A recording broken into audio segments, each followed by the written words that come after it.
In 2026, Japan's defense budget will reach 84 trillion, its highest ever. Japan is heavily investing to boost its military, showing rapid growth. Let's take a closer look today and get started. Japan's defense budget for 2026 has been set at exactly 84.3 trillion won, which is about 3 trillion won more than the previous year. This is said to be the largest defense budget in Japan's history. A significant portion of the budget was allocated to equipment procurement. What did this include? The focus was especially on strengthening long-range missile capabilities. The Japanese government will boost long-range missiles for counterattack and enemy-based strikes, and expand drone operations to develop a coastal defense system called the Shield.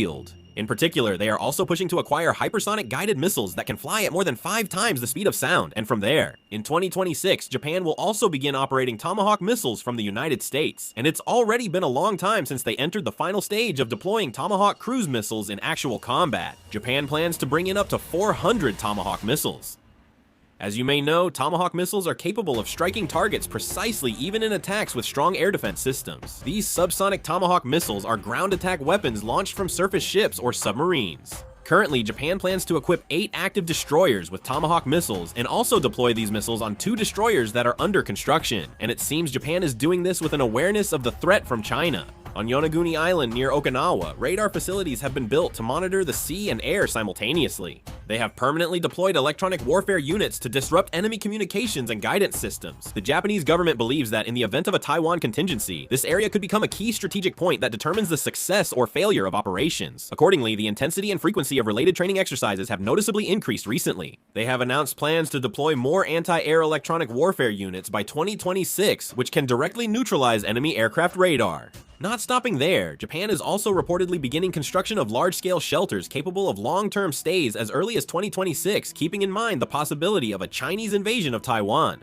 There are also reports that plans to quickly evacuate residents of nearby areas, including Yonaguni Island, in the event of war have already moved beyond the review stage and are now in the actual preparation phase. According to Bloomberg News, in November, repeated training exercises were conducted to transport various military supplies from Okinawa's main island to Yonaguni Island. Bloomberg analyzed this as a move to virtually check the process of establishing a forward operating base in the event of war. Within this series of developments, Japan's decision to deploy a surface-to-air missile unit on Yonaguni Island is being interpreted as a sign that they have moved beyond simple defense and entered a stage of real battlefield preparation. They are also showing interest in space. The Japanese government is expanding the Air Self-Defense Force into the Aerospace Self-Defense Force. They say they will establish a new space operations group to strengthen their operational capabilities. A Pacific Defense Command is expected to be created in the region to counter the Chinese military. In fact, if you look at what Japan is doing right now, everything seems to be focused on China. One of the main reasons they're trying to strengthen their missile capabilities is to be able to strike China directly from the Japanese mainland. That's understandable, as China is increasingly showing ambitions to invade Taiwan. The threat of forcibly annexing Taiwan seriously endangers Japan's security and economic interests, especially since the ongoing conflicts between Japan and China have not come to an end yet. Since China continues to pressure Japan through military demonstrations, Japan has no choice but to see this as a major security threat. That's the situation.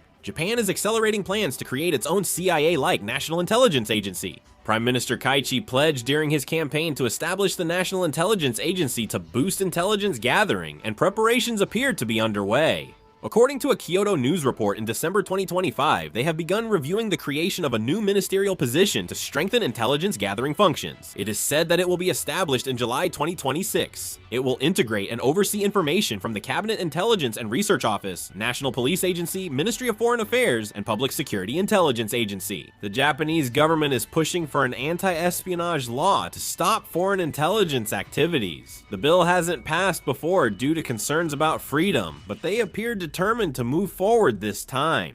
And one of Japan's biggest weaknesses is that domestically produced weapons are extremely expensive, so it seems they are also trying to address this issue. They're also increasing defense industry investments in staff and facilities, aren't they? A recent Yomiuri Shimbun report says Mitsubishi Heavy Industries sales, about 500 billion yen, 4.6 trillion won, in 2023 are projected to reach 1 trillion yen, 9.5 trillion won by 2026. And they also plan to increase their number of employees by 40%. Major companies like Nippon Electric Company, Hitachi Seisakusho, and Ishikawa Harima Heavy Industries are also gradually expanding to grow their defense businesses, aren't they? Japan is considering lifting its defense export restrictions, previously limited to non-combat purposes, in 2025. Until now, Japan has only allowed the export of defense products if the recipient country used them for military transport, surveillance, or rescue purposes. But now, it seems they are trying to remove these restrictions, aren't they? If this happens, it will basically make weapon exports much easier. It is expected to have a significant impact on the development of Japan's defense industry as well. In fact, the dominant analysis is that the main reason Japan is aggressively increasing its defense budget and strengthening its military power is due to strong demands and pressure from the United States. It is reported that right after Prime Minister Kaichi took office and met directly with President Trump during his visit to the United States side clearly emphasized the role and responsibility that Japan must take on in the Indo-Pacific region.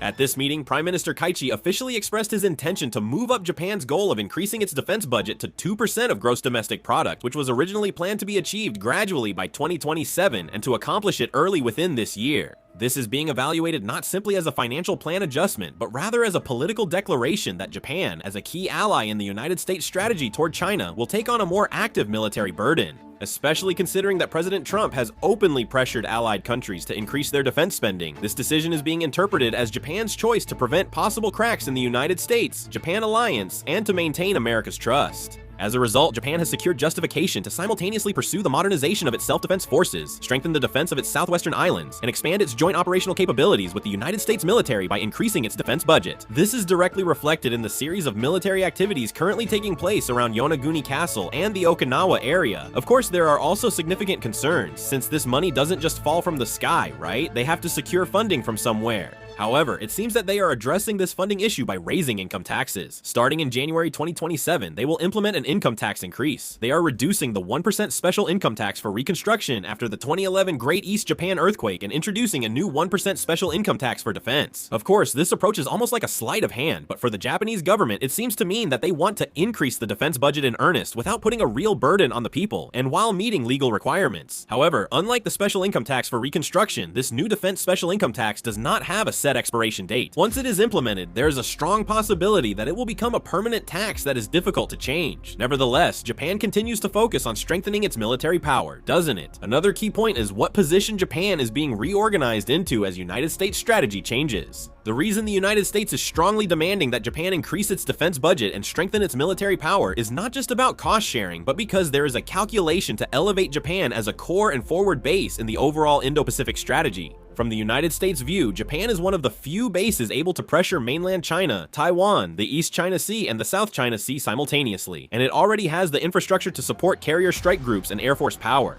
Due to these conditions, the United States is now positioning Japan as a frontline nation expected to act first in emergencies, rather than just providing rear support. In this process, the roles of United States Forces Korea and United States Forces Japan are also being gradually reorganized. Previously, United States Forces Korea focused on defending the Korean Peninsula, while United States Forces Japan acted as support bases. Now, United States Forces Japan are shifting to a forward-deployed force targeting China and Taiwan. United States military forces in Okinawa, Kyushu, and the southwestern islands are being reorganized for greater mobility and flexibility, with much closer coordination with the Japan self-defense forces. On the other hand, while the main mission of United States Forces Korea is still the defense of the Korean Peninsula, in the event of a contingency, they are increasingly structured to expand their operational area by mobilizing naval and air forces in coordination with Japan. As a result, the boundaries between their roles are becoming less clear compared to the past. In particular, if we consider a contingency involving Taiwan, the outline of this strategy becomes even clearer. It is highly likely that, in the initial stages, the United States military will try to secure air and maritime control by utilizing bases in Japan and the southwestern island chain, while Japan will take on the role of providing indirect support for United States military operations under the pretext of defending its own territory. The reason for acquiring long-range missiles and counterstrike capabilities also becomes clear, as it is interpreted that Japan aims to establish a structure where it demonstrates a certain level of deterrence before the United States military directly intervenes. In the end, the shift in United States strategy is moving toward putting Japan at the forefront, where the possibility of conflict with China is highest, and it can be seen that Japan is also accepting this trend and heading down the path of becoming a major military power.